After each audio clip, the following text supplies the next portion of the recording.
Hi again, Doc here with another one of my projects. Let's put together one of these and show you how this is done. You can make them any size you want, use any kind of wood you want. Let's follow along and have some fun with it.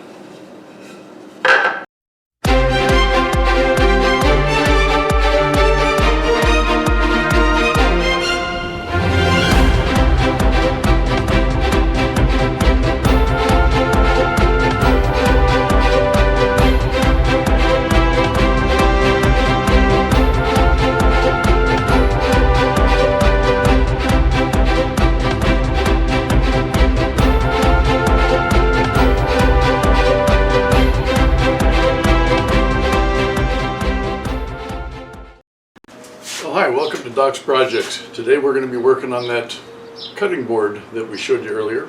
So we're going to show you a few tips and tricks to make this thing as easy as possible.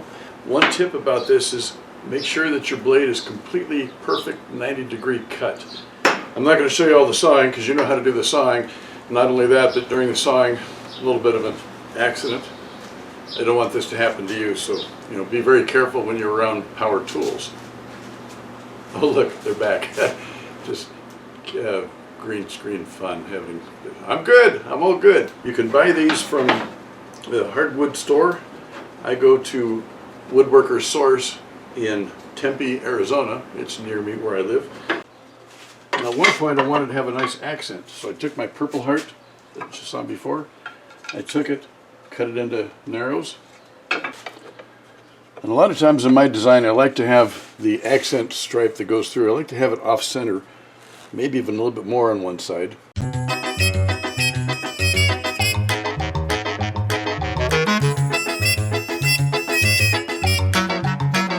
The reason I'm showing you this is because it's a creative kind of a thing. You can make your creative juices flow, move it around until it looks pretty good to you. So, I'm going to keep playing with this and we'll see what we come up with, and I'll catch up with you in a little bit.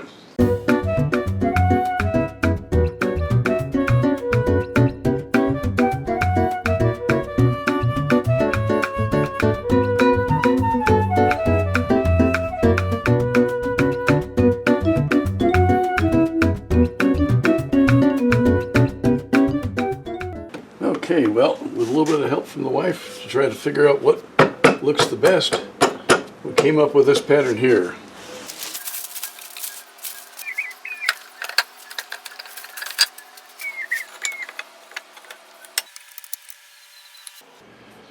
This is what I use, Titebond 3 Ultimate.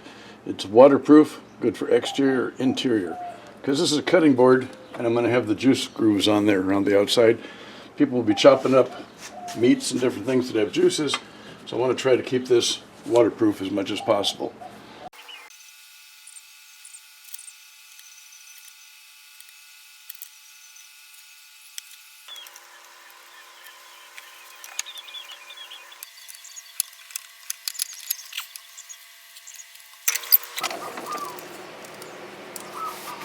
Now when you're doing this, you don't want to squeeze out all the glue. So you've got some coming out here, that's fine.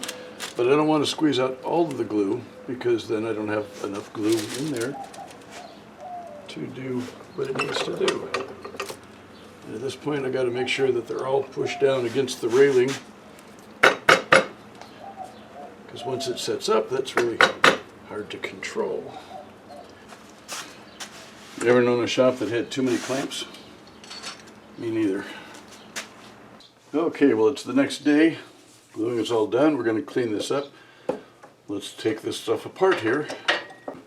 Help avoid the glue. And this is what you'd normally expect to see. But then you're going to just kind of peel this stuff off, most of it.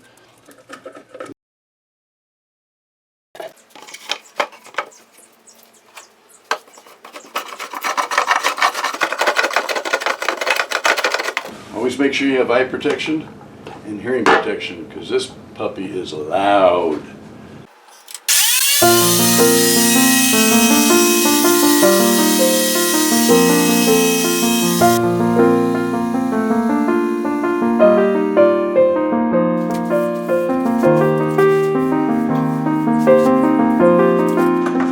Okay, so I'm getting ready to sand this. I'm going to sand it with a a little bit coarser. I think that's about a 60 or an 80 that's on there right now. I'm going to start with that.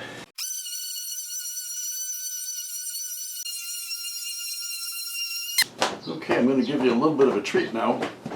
As I'm sanding, I think I mentioned before, occasionally I like to wet it down, and that helps some of the fibers of the wood to stand up and give you kind of a rough feeling. And then after it dries, then you can sand it down again. Helps to knock off a lot of those high spots that you sometimes get. But the treat is, when you get it wet, it brings up all the colors, and it gives you a good idea what it's going to look like once you put the final finish on it. Ooh. Ah. I can hear you at home saying, ooh. Ah. All together now. Ah. Just want to make sure that I get a nice even edge here. Then I'll turn around, get the other side the same way. Once I'm done with that, I'm going to take some kind of a bottle, just for example.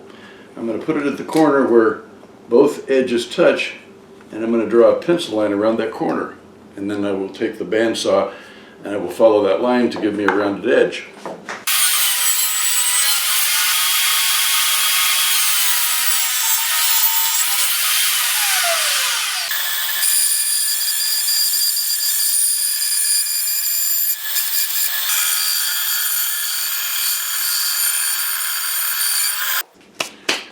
Next stop, the router.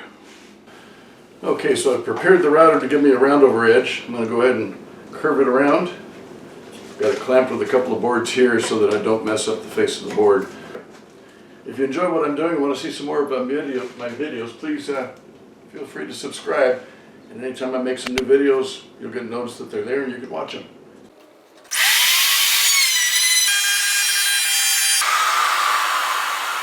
Now this is not a very good template. I just kind of threw this thing together to give me the framework, but I'd like to give you a couple of sites that you can go to where you can see how they can build a couple. One in particular, the site is called Walker's Woodworks. You can look that up. I'll put it in the, I'll put it right about here too, his name. If you go there, he's got a special one where he shows how to build a reusable jig that's for various sizes. And it's really great. It's the best one I've seen. I recommend you go and take a look at that one and subscribe to him as well. Don't forget to subscribe for me too. So I've got the board on a nice cushion thing that keeps it from moving around, so it's not going to move. I got this clamped down, but again, this is not really the way to go. This is my first one. I'm going to build one just like Walker's Woodworks shows on his site.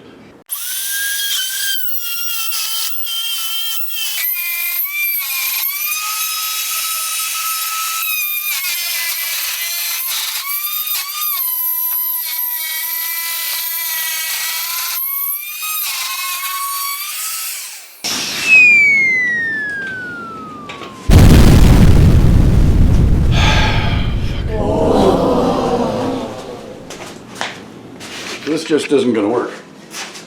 But it's one thing I like about doing my videos. Sometimes I'll make a mistake, and if I do, I show you what I did, how I did, and how you can prevent from doing it yourself. Okay, so here I'm ready to put on the finishing. This is called Butcher Block Conditioner. There's a few different types out there. This is the one I've been using lately. It's got like four-fifths of it is mineral oil, and then it's got some natural waxes that go along with it.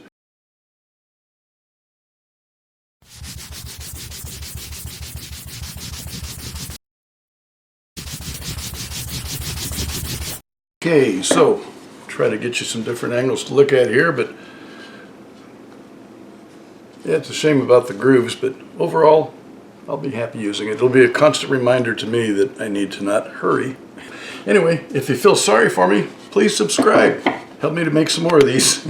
I'll get better each time. Thanks for watching. I'll see you on the next event. Well, a little bit of good news. I found a way to get away from that problem that I had. I just had to cut down the size. Nice thing about cutting boards, they come in different sizes. I decided I'm not going to put a juice groove in there. This is just going to be a basic cutting board without the juice groove. So I'll put a few more coats on this, and this will be ready for gift giving or selling or whatever I decide to do. So there we go. See you next time around. Thanks for watching.